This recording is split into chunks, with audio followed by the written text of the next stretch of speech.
네, 계속해서 업종 분석 이어가겠습니다. 이규화 NH투자증권 연구위원 나와 계십니다. 어서 오십시오. 안녕하세요. 반갑습니다. 연구원님, 지난 10일 애플이 세계 개발자 회의에서 AI 서비스 발표를 했습니다. 저희가 앞서서 자막에 AI 지각생이라고 자막을 뽑기도 했는데 애플이 AI 시장 선도할 수 있을까요? 어떻게 보십니까? 네, 이제 선도할 수 있다고 이제 보고 있고요. 애플은 역시 애플이라고 보고 있습니다. 사실 애플이 이제 AI 기능을 소개하기 전까지만 하더라도 온디바이스 AI가 시장에서 이제 관심은 많은데 저도 개인적으로는 도대체 이걸 가지고 뭘 할 수 있을까라는 생각이 항상 이제 있었거든요. 그러니까 삼성이 AI 그 스마트폰을 출시했을 때만 하더라도 기능적으로는 편한 거는 충분히 알겠는데 막상 주변에 쓰는 분은 사실 본 적이 없어요, 저는. 그래서 약간 과연 이게 지속 가능할까라는 의문이 있었는데 애플이 이제 WWDC에서 AI 기능을 보여준 걸 보고 저는 좀 확신이 좀 들었고요. 결론적으로는 여러 가지가 있습니다. 첫 번째로 이제 애플이 가장 큰 강점은 글로벌 이제 20억 대 이상 되는 기기가 이제 깔려 있다. 그래서 워낙 이제 유저가 많고 그 별 문제 없이 기기 간의 어떤 활용이 가능하기 때문에 그게 가장 큰 이제 장점이라고 보고 있고요.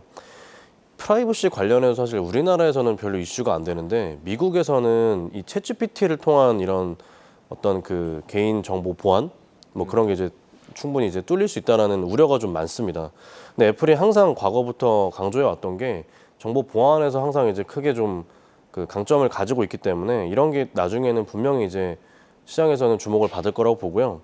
마지막으로 이제 자금력이나 기술 경쟁력 측면에서 워낙 글로벌 업체들 안에서도 압도적인 회사기 때문에 이런 게 이제 중장기적으로 봤을 때는 애플이 결국 AI에서도 승자가 될 수 있다 이렇게 판단하는 배경입니다.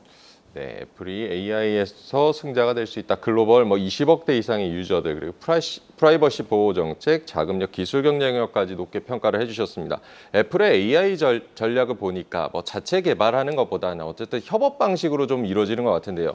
오픈 AI에 이어서 최근에는 메타의 생성형 AI 모델을 통합하는 방안 검토 중이라고 밝혔는데 이 부분은 어떻게 보십니까?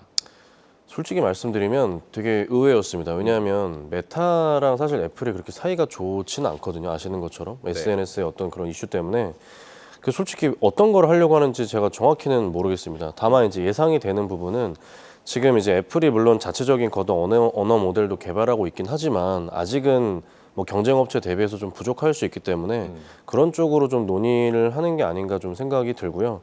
자세한 내용들은 아마 나중에 또 얘기가 나오겠지만 말씀하신 대로 지금 구글이나 오픈 AI 이런 업체들과 다양하게 지금 검토를 하고 있기 때문에 아마 다양한 그런 관련된 협업을 하고 있지 않을까 생각을 하고 있습니다. 네, 애플의 그 AI 협업도 앞으로 판도를 좀 지켜봐야 될 것 같고요. 애플의 첫 AI 폰이라고 할까요? 아이폰 16. 어쨌든 소비자들 기대 지금 높아져 있고 올해 하반기에 출시가 될 텐데 판매량은 어느 정도로 예상하고 계십니까? 일단 올해 이제 아이폰 16만 보면은 한 7,850만 대 정도 되고요. 전년 대비로 한 20% 정도 늘어날 거로 보고 있습니다. 사실 제가 이제 어떻게 보면은 되게 시장에서 좀 좋게 보는 편이고 왜 첫날 이제 WWDC 발표한 직후에 우리나라 관련주들이 급락한 날이 있었거든요. 네. 그래서 그날 왜 그랬냐면 대만에서는 또 처음에는 이 아이폰 수요에 대해서 좀 부정적으로 보는 견해가 많았습니다. 그게 이제 정확한 배경은 이제 보통 이제 대만 그 거밍치 분 이런 분들이 유명하신데 네. 그분들이 이제 또 기자 출신이세요. 그러다 보니까 그분들은 계획에 약간 이제 많이 그 집중을 하시는 거죠. 그러니까 계획으로만 보면은 애플이 전년과 이제 비슷한 수준을 실제로 계획하고 있긴 합니다. 근데 제가 이제 보는 거는 판매가 이제 AI 이런 것 때문에 잘 될 거라고 보기 때문에 늘어날 거로 보는 거고 최근에 실제로 기대감이 좀 높아지다 보니까 계획도 올라오는 추세긴 해요. 그래서 최근에 대만에서도 이제 좀 출하량을 올리고 계신데 그래서 결국에 제가 봤을 때는 21년 이후에 거의 이제 가장 좀 좋은 판매량을 기록할 수 있지 않을까 그렇게 기대를 하고 있습니다. 네, AI를 이번에 탑재하면서 판매량이 기존보다 더 늘어날 수 있다라는 효과까지도 전망을 해주셨습니다. 그런데 이 애플 인텔리전스 중국에서는 규제에 좀 가로막혀 있고 유럽에서도 어쨌든 판매 보류한다는 보도가 나오기도 했는데 이로 인한 영향은 어떻게 보십니까? 실질적으로 사실 크지는 않을 거라고 보고 있고요. 애플의 주가가 얘기하고 있지만 만약에 정말 그게 중국이나 유럽에서 판매가 안 된다 그러면 지금 주가에 사실 머물러 있기 쉽지 않겠죠. 당연히 10% 이상 급락해도 이상하지 않은 이슈고 저희가 봤을 때는 당연히 여러 가지 이제 방법을 고안할 거라고 보는데 일단 가장 큰 거는 챗 GPT가 이제 중국에서 지금 사용이 불가하기 때문에 그걸 이제 어떻게 보완할 거냐 그게 이제 있을 겁니다. 근데 그거는 지금 뭐 중국 업체들도 최근에 얘기하는 게 구글의 제미나이를 탑재한다는 얘기들이 나오거든요. 그래서 아마 구글 같은 업체와 이제 협력할 가능성이 높다고 보고 있습니다. 실제로 과거에 보면 애플이 뭐 오픈 AI뿐만 아니라 뭐 구글이나 바이두 이런 업체하고도 이제 AI 관련해서 협력한다는 뉴스가 실제로 있었는데 아마 그렇게 이제 불가능한 지역에서는 뭐 오픈 AI 대신에 그런 제미나이 같은 구글과 이제 협력할 가능성이 있지 않나라고 이제 보고 있습니다. 네, 애플이 어쨌든 이런 협업을 통해서 AI 생태계를 확장하고 있다는 점, 이런 노력을 하고 있다는 점도 체크를 해 두셔야겠습니다. 삼성 얘기도 잠깐 해보겠는데요. 갤럭시 언팩 뭐 다음 달 파리에서 열린다고 이미 예고가 돼 있는데 네. 이번 뭐 언팩 같은 경우는 어떤 부분 좀 저희가 주목해서 봐야 될까요? 솔직히 말씀드리면 특별할 건 없을 걸로 이제 보고 있습니다. 그래서 그러니까 좀 아쉬운 부분인데 갤럭시 AI가 사실은 어떻게 보면 글로벌 최초로 이제 공개를 했었고 네. 초기 반응은 분명히 나쁘진 않았습니다. 근데 이제 지나서 보면은 아까 이제 잠깐 말씀드렸지만 애플의 어떤 AI 방향성과 삼성의 AI 방향성은 확실히 좀 차별화가 된다고 보고요. 당연히 이제 애플이 저는 훨씬 더 뛰어난 방향성이라고 지금 보고 있습니다. 그래서 이번에는 아마 당장은 폴더블 디바이스 출시가 어쨌든 주요 포인트이기 때문에 네. 그게 이제 메인이 될 거라고 보는데 사실 폼팩터도 크게 바뀌는 부분은 없을 거라고 보고 있습니다. 이번 제품은. 그래서 제 생각에는 뭐 이번 이벤트는 사실 큰 기대는 저는 안 하고 있고 물론 이제 갤럭시 링이 공개될 수 있는데 그것도 솔직히 저는 이제 크게 이제 기대되지 않는 부분이라서 아마 내년에 좀 더 이제 이런 AI 기능들이 보완이 되면은 뭐 갤럭시 S25나 이런 게 좀 더 좀 기대해 볼 만한 요인들이 있지 않을까 생각하고 있습니다. 어쨌든 다음 달로 예정된 삼성 갤럭시 언팩도 한번 관심 있게 지켜봐야겠습니다. 애플은 2세대 비전 프로 뭐 개발 중이고 AR 글래스 개발도 다시 뭐 한다는 보도도 나왔고요. 한때는 좀 이게 뜨겁다가 좀 미뤄지는 모양새이기도 한데 아무래도 뭐 시장이 성장이 좀 더디다는 분석도 있고 이거 어떻게 보십니까? 일단 제가 봤을 때는 제일 큰 단점은 가격인 것 같아요. 아, 그러니까 저 같은 경우에는 사실 개인적으로 VR을 계속 오랫동안 해왔기 때문에 네. 물론 이제 뭐 이쪽 종사자다 보니까 이제 구매한 것도 있지만 만약에 이제 이런 쪽에 익숙하지 않은 일반 소비자들이라면 사실 가격이 좀 너무 비싼 게 좀 단점인 것 네. 같습니다. 아무래도 500만 원 정도 기기만 육박하기 때문에 그래서 최근에 이제 나온 얘기들은 비전 프로 2는 약간 개발을 조금 보류를 하고 일반 이제 매스 모델을 먼저 이제 내년 하반기에 출시한다는 얘기가 또 나오고 있거든요. 그래서 사실 이게 초반에 워낙 부정적인 그 뉴스들이 많다 보니까 일반적인 이런 그 구독 뭐 아니면 그 소비자분들 입장에서는 이게 아예 이제 딜레이가 되는 거 아니냐라는 우려가 좀 있으신데 제 생각에는 이제 아까 말씀드린 대로 가격의 문제지 사실 기능적으로 봤을 때는 저는 엄청 이제 만족하면서 쓰고 있거든요. 그래서 가격이 충분히 싸진 매스 모델이 내년 하반기에 만약에 출시가 되면 그때 이후로는 상당히 좀 빨리 이제 시장이 커질 거라고 보고요. 애플 AR 글래스는 사실은 최근에 또 많이 이제 얘기가 안 됐지만 저희가 파악하기로는 27년 정도 지금 예상을 하고 있습니다.